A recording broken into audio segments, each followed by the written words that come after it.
Ahora la entrevista. Seguí escuchando El Ágora en Radio Nacional.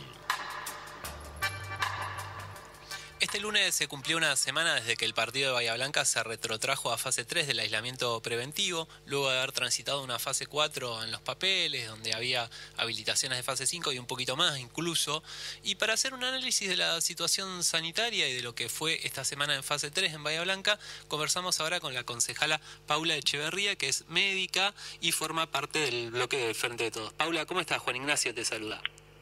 Hola Juani, ¿cómo estás? Muy bien por acá, ¿ustedes? Bien, muy bien, todo por suerte.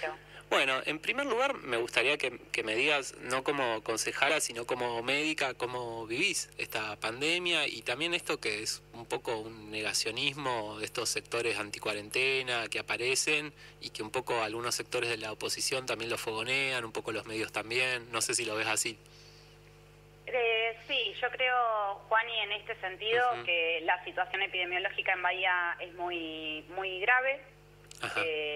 Dicho no solo por, o sea, no es por nosotros, no es por una cuestión partidaria ni mucho menos, sino que todos los hospitales habían avisado con tiempo que se avecinaba una situación crítica, que estábamos próximos al colapso del sistema de salud en Bahía Blanca, que había que instrumentar todas las herramientas necesarias y posibles para poder poner un freno a esta situación.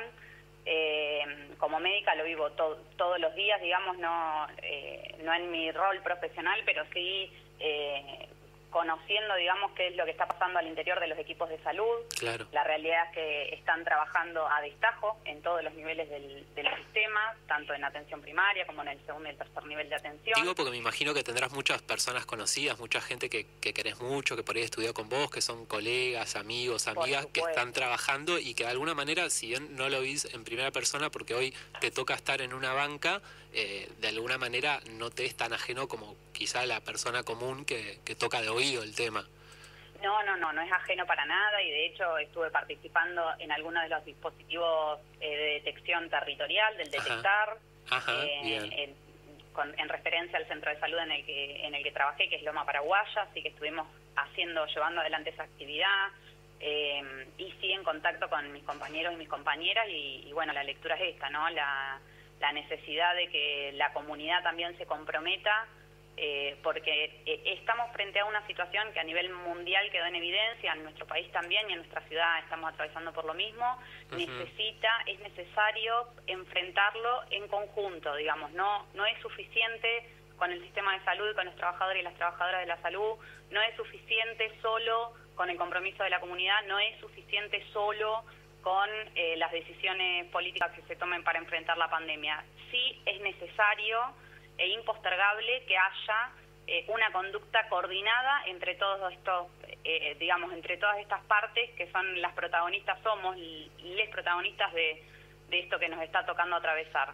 Es la única forma, digamos, de poder enfrentar esto y empezar a frenar un poco la curva de contagios. Con respecto a lo que me preguntabas, de fogonear la anticuarentena, la realidad es que en esto llevan mucha responsabilidad algunos medios de comunicación, incluso discursos por redes sociales, que hay que poder diferenciar. Realmente, Juan, y en Bahía Blanca estamos viendo que todos los días se muere un bahiense, una bahiense, la situación en los hospitales es crítica. Quedan 4 camas de terapia intensiva COVID, según el reporte de hoy. Exactamente, no quería entrar en números finitos, pero esa es la realidad, eso es lo que nos están comunicando desde los hospitales. Quedan muy poco recurso crítico, digamos, que es esto de la cama de terapia intensiva. No está mejor tampoco todo lo que es la internación clínica, ¿sí? Todo lo que es la clínica médica de internación, son pacientes que no están para estar en su casa, ni que están requiriendo, en este momento en particular, no están requiriendo terapia intensiva de mayor complejidad, exactamente, pero que es posible que eso pase. Claro. Entonces estamos frente a una situación muy crítica en la que necesitamos la responsabilidad y la conducción, digamos, de que todos tiremos para el mismo lado en el sentido de cuidar a nuestra comunidad y a cada uno y cada una de las bahienses. De otra manera es imposible. Frente a esto, los discursos que ponen un manto de crítica con respecto, por ejemplo, a usar la herramienta de la disminución de fase, la realidad es que es irresponsable, Juani. Claro, por eso te quería preguntar, ¿cómo viste esta primera semana? Hoy estamos cumpliendo ya este mediodía una semana en fase 3, sin embargo, como que costó empezar y viene con algunas cuestiones, digamos, gimnasios están funcionando, la movilidad de la gente a mí me parece que es excesiva, que digamos que no hubo esa toma de conciencia de que hay que guardarse unas semanas, sino que uno ve también, es entendible porque se vienen los días más lindos, pero mucha afluencia de gente en espacios públicos, mucho amontonamiento. Pero eso también tiene que ver con un mensaje que se da desde el municipio que se dice, bueno, no es efectivo, en Mar del Plata lo hicieron y igual aumentaron los casos, digamos, hay un mensaje, o hay dos mensajes que chocan ahí y la fase 3 quedó medio desdibujada, a mi entender. No sé cómo lo analizás vos. Absolutamente. Esta falta de encuentro entre lo discursivo, digamos, la contradicción en las posturas que se toman, desde el nivel local con respecto a la conducta que se está tomando desde Nación y desde provincia. Esto no nos olvidemos para poder tenerlo contextualizado, Juani, que esta determinación se tomó después de que se expusieran todos los referentes de los distintos hospitales cuál era la situación por la que estábamos atravesando y no veíamos en el corto plazo, digamos, cambios en las actitudes, ¿cierto? Y también tener, desde lo local digo, y también tener en cuenta que tanto el sistema de fases como la habilitación de determinado rubro o actividad económica que han pasado por el Consejo Deliberante, todas esas estaban condicionadas, digamos, se explicó desde el principio que eran situaciones bien dinámicas, digamos, que dependía de cuál era la evolución epidemiológica de cada ciudad, porque tampoco se puede comparar un lugar con el otro. La realidad es que nosotros tenemos que estar muy concentrados en mirar cuál es la realidad epidemiológica de nuestra ciudad en este momento, que las conductas de avanzar de fase o retroceder no era una cuestión progresiva, digamos, sino que era una cuestión dinámica que iba a depender de la situación epidemiológica de nuestra ciudad. Y hoy la situación epidemiológica de nuestra ciudad es grave, demanda que todos los discursos, tanto a nivel nacional, provincial, como local fundamentalmente, puedan estar en coincidencia y podamos hablar con la ciudadanía con la verdad y en el mismo sentido, digamos, porque todo lo demás genera confusión, genera malestar, genera falta de adherencia a las políticas porque se toman con poca seriedad, en tanto y en cuanto la dirigencia política no se pueda poner de acuerdo o no tome un único discurso, la realidad es que aumenta la incertidumbre, aumenta la ansiedad en un contexto en el que la mayoría de las personas, Juani, hace 6 meses que está cumpliendo y que está aportando con lo que corresponde y con lo que se le ha pedido.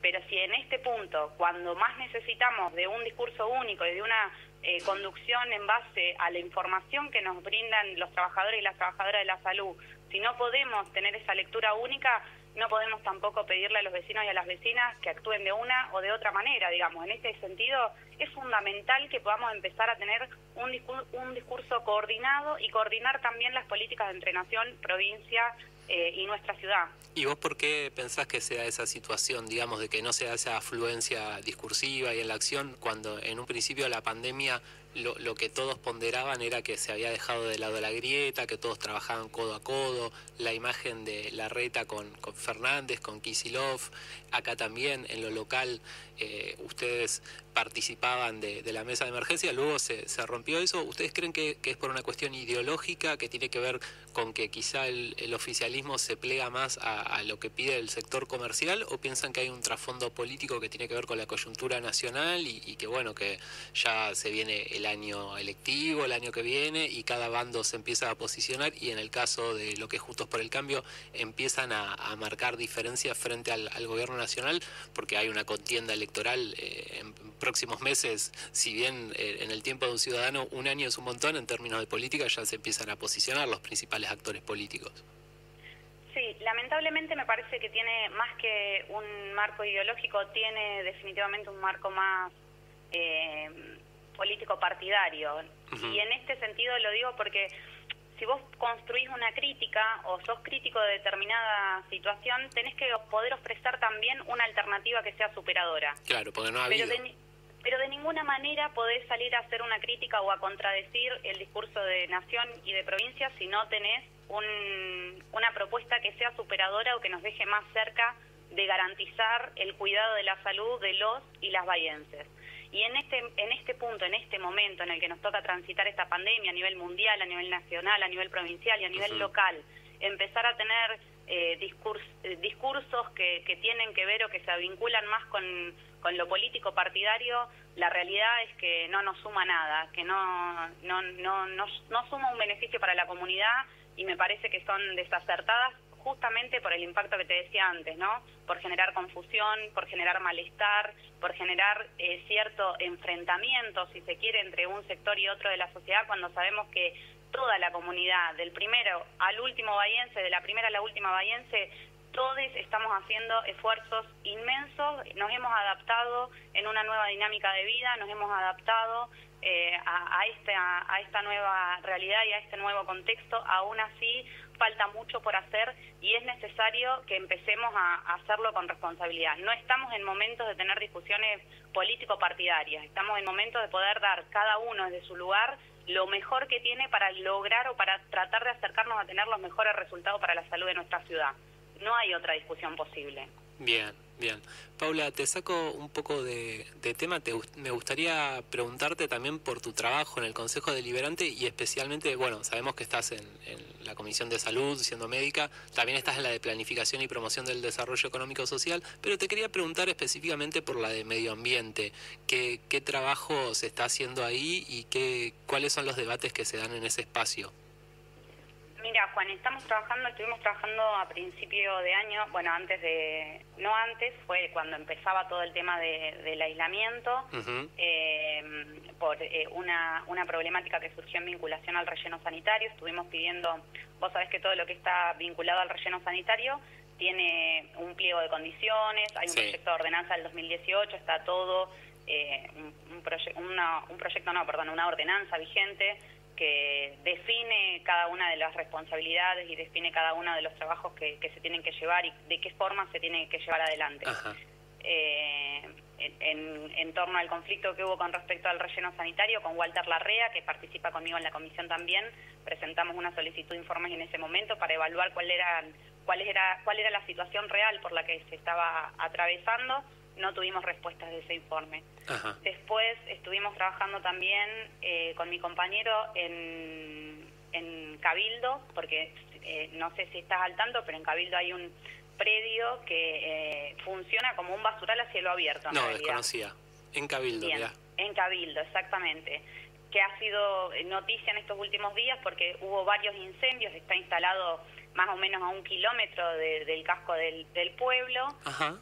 Nosotros nos acercamos hasta allá, fui a ver cuál era la situación. La realidad es que hay un basural a cielo abierto, que todos los campos aledaños tienen bolsas, residuos, toda la acción del viento, por supuesto, hace que todo esto se distribuya por todos lados. Incluso hay un arroyito, también contamina el arroyo.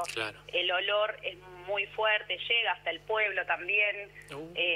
Y es una problemática que ya se venían planteando hace años. Se erradicó en algún momento ese basural a cielo abierto, pero vuelve a acumularse basura en ese sector. Cuando hablamos con los vecinos de Cabildo, la realidad es que la perspectiva ideal sería no solamente erradicar ese basural a cielo abierto, sino poder generar, junto con la comunidad, propuestas que sean superadoras y más amigables con el medio ambiente. Estuvimos hablando desde la clasificación en origen de los residuos hasta cuál sería la posibilidad de pensar en alguna herramienta industrial para poder gestionar y trabajar ese residuo que se genera. Así que bueno, hay muchísimo trabajo por hacer, ahora más en el contexto nacional, ¿no? También que se está discutiendo, por suerte, la cuestión del medio ambiente empieza a ser un tema transversal, exactamente, se empieza a imponer en la agenda, así que estamos con bastante trabajo también desde la Comisión de Medio Ambiente. Bien, y en esta que es de Planificación y Promoción del Desarrollo Económico Social, ¿cómo ha sido tu experiencia ahí, sabiendo que vos también venís de una militancia política, pero también social y muy que tiene que ver mucho con el territorio y con los movimientos sociales? Sí, totalmente. Desde la Comisión de Desarrollo estuvimos trabajando con un colectivo de organizaciones que se llama Villas en Agenda, Ajá, que durante sí. toda esta pandemia ha estado muy abocado, cada una de las organizaciones integrantes, muy abocados sobre todo a la cuestión de la seguridad alimentaria.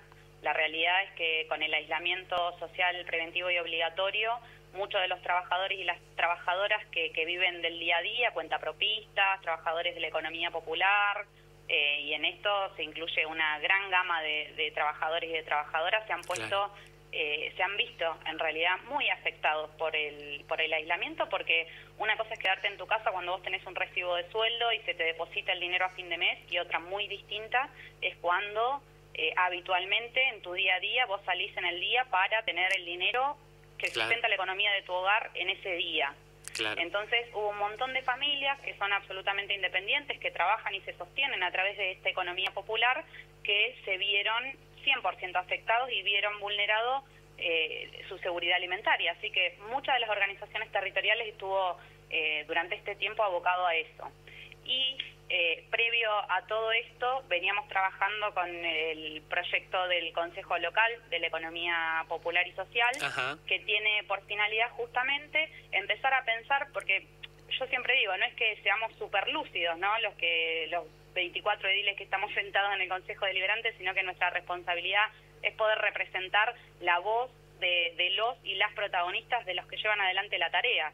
Y en este sentido el Consejo Local abre la puerta para que las distintas experiencias, incluso participa el INTA, participan sectores de la Iglesia, organizaciones sociales y políticas, referentes territoriales y barriales, y en ese encuentro, en ese consejo, es donde estamos seguros que vamos a estar más cerca de poder generar las políticas públicas necesarias para darles respuestas a un sector que hace muchísimo que viene postergado, ¿no?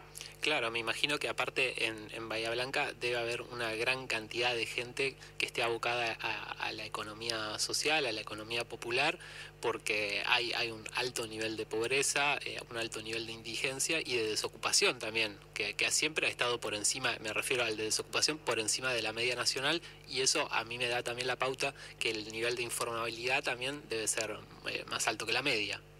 Exactamente. Con respecto a esto, el Gobierno Nacional está trabajando en un registro de trabajadores y trabajadoras de la economía popular que se llama RENATEP, Ajá. que está disponible en la web para poder hacer el registro a modo personal. Y tiene por finalidad, porque como vos bien decís, Juani, ¿no? Hay un gran sector de la sociedad que no está dentro de lo que es la economía formal o que está dentro de la informalidad. Algunos puestos de trabajo vamos a poder recuperar y vamos a poder ocupar espacios dentro del ámbito formal. Pero hay un gran sector de la economía que generaciones tras generaciones se mantienen y se sustentan a través de una economía que no es la que conocemos como formal. Claro. Digamos que esta es la economía popular, ¿no? Por ejemplo, familias que tienen, su abuelo fue mecánico, el papá es mecánico, y el hijo o la hija también se dedican a la mecánica y trabajan de forma independiente, las vecinas, los vecinos que son peluqueros, peluqueras, bueno, que son monotributistas. Hay un montón de actividades diversas de diferentes ramas que trabajan en este sector y que no tienen todavía los derechos que sí tiene el sector que está reconocido como formal. Claro. Digamos, este primer registro lo que empieza a buscar es visibilizar ese sector que se sustenta a través de la economía popular, para después poder equiparar o llegar con un poco más de equidad a los derechos con los que cuentan los trabajadores que hoy conocemos como formales, digamos, que también tienen mayores accesos a créditos, que también están bancarizados, que también tienen garantía de seguridad social. Bueno, en definitiva, los derechos a los que la mayoría de los trabajadores y las trabajadoras del sector formal tienen incluidos, y que este sector todavía está postergado a pesar de que hace años y años y años que existe. Bien, me quedo con esto que vos marcás, de que es la heterogeneidad de la economía popular, porque a veces como que se lo simplifica y te dice, no, son los que reciclan, son los cartoneros, pero en realidad no, puede ser un mecánico, un peluquero, alguien, la mujer que hace comida y la vende en el barrio, hay de todo. Exactamente, y se incluye también la categoría de los trabajadores y trabajadoras comunitarias, que en esta pandemia es innegable el rol que han tenido, que son las personas que se ponen al hombro de la actividad en el barrio, en la situación en la que sea. A veces es dando apoyo escolar, y en otras, como en esta pandemia, ha sido cocinar para el barrio para las familias que viven cerca. Y en este sentido, no solamente eso, sino también acceder a números de contacto, de consulta, ser intermediario entre, por ejemplo, han trabajado en forma articulada con las delegaciones, particularmente acá en Bahía Blanca, entregando y haciendo llegar los listados y los bolsones de mercadería que se entregó a través del municipio. Han tenido un rol preponderante y también es un trabajo, ¿no?, que destina una planificación, un tiempo destinado a la tarea, una responsabilidad, como cualquier otro trabajo, sencillamente que no está reconocido todavía como tal, pero si uno se pone a pensar, digamos, las características que tiene un trabajo, sí, han hecho un trabajo y un trabajo súper comprometido en la primera línea de batalla dentro de toda la ciudad. Claro. Así que bueno. Eso es lo que es importante recalcar, que es trabajo, porque muchas veces se asocia, no quiero ser insistente con esto, pero se asocia la economía popular a una persona ultra marginal de la sociedad que, como digo, por ejemplo, el cartonero, y también se lo asocia a lo que es ese mundo confuso de los planes sociales donde se mete todo en una misma bolsa y no es todo lo mismo. Digo, mucha gente trabaja, se le reconoce y a veces se le da también algún tipo de plus para tratar de igualar sus ingresos. Hay de todo, pero lo interesante es que lo que vos decías, ¿no?, que el gobierno está trabajando en que esto se regularice y que ese trabajo se reconozca como tal y de alguna manera se formalice también, que entre... Exactamente. Acá en Bahía Blanca, por ejemplo, María Soto es una de las responsables de la UTEP, que es la Unión de Trabajadores de la Economía Popular. Uh-huh. Ella trabaja en un taller textil. Durante esta pandemia también confeccionaron barbijos, tapabocas, cofias, estuvieron trabajando al servicio también de lo que demandaba este momento.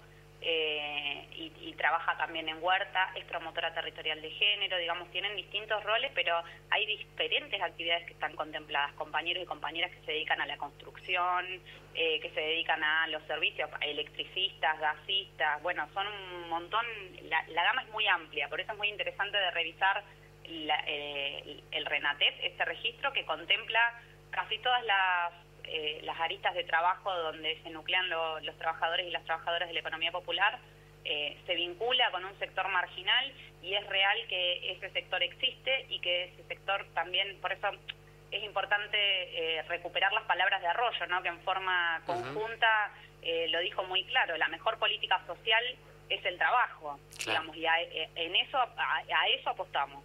Bien. Bueno, y hablando de trabajo y también de tu cercanía con estos sectores que son los que por ahí más golpeados primero por la crisis económica de los últimos años y ahora por la pandemia, ¿cómo pensás vos que tiene que ser la salida de la pandemia? Digo, esta pospandemia que se habla tanto de reactivación, las peculiaridades en Bahía Blanca para poder incluir a toda esta gente y decirle, bueno, la pasaste todos estos 7, 8, 9 meses, los que sean, tan jodido, bueno, ahora te vamos a poner primero. ¿Qué habría que hacer en Bahía Blanca para trabajar por esos sectores y trabajar por el que menos tiene? Para mí, con hacer un diagnóstico honesto de lo que ha sido la pandemia, ya tenemos por dónde arrancar. Digamos, si uno mira lo que fue el trabajo durante todo este tiempo, como te comentaba recién, por ejemplo, de los trabajadores y las trabajadoras comunitarias, sí, está a las claras que han tenido la misma o mayor actividad que algunos agentes municipales. Ajá. Digamos, hay que empezar también por visibilizar y hacer un adecuado diagnóstico y reconocimiento del trabajo que se lleva adelante y que se ha llevado adelante durante este tiempo. Y no ningunear la tarea de ninguno, digamos. Para darte un ejemplo, Juani, la entrega de mercadería, la entrega de bolsones de mercadería, que fue una de las políticas medulares, digamos, para estos sectores que tenían su seguridad alimentaria vulnerada, hubiese sido imposible sin las trabajadoras y los trabajadores comunitarios.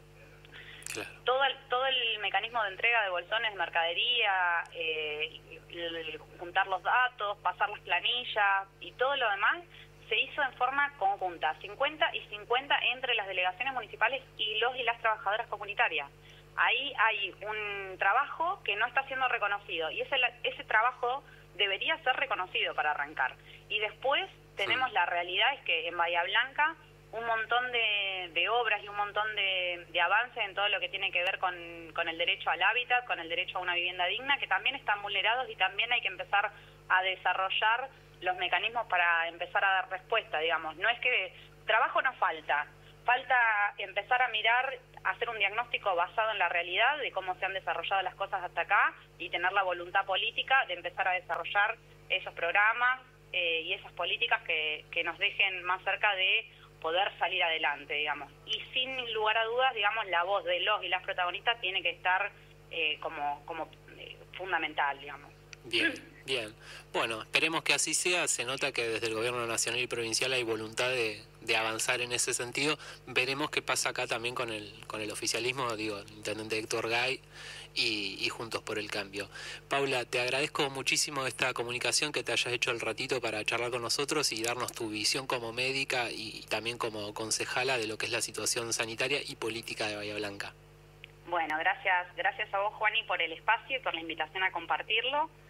Así que bueno, que tengan muy buena tarde ahí con todo el equipo. Bueno, un abrazo grande. Un abrazo grande. Chau, chau. Conversamos con Paula Echeverría, que es concejala del Frente de Todos, es médica también, como decíamos, tiene una militancia social a través del movimiento Evita, a través del UTEP, y la verdad que es un mensaje muy contundente, digamos, hay que dar un solo mensaje, que es cuidarse, hay que reducir la movilidad de la gente, hay que tener menos contacto, hay que respetar las normas sanitarias y hay que cuidarse porque estamos en un momento complicado.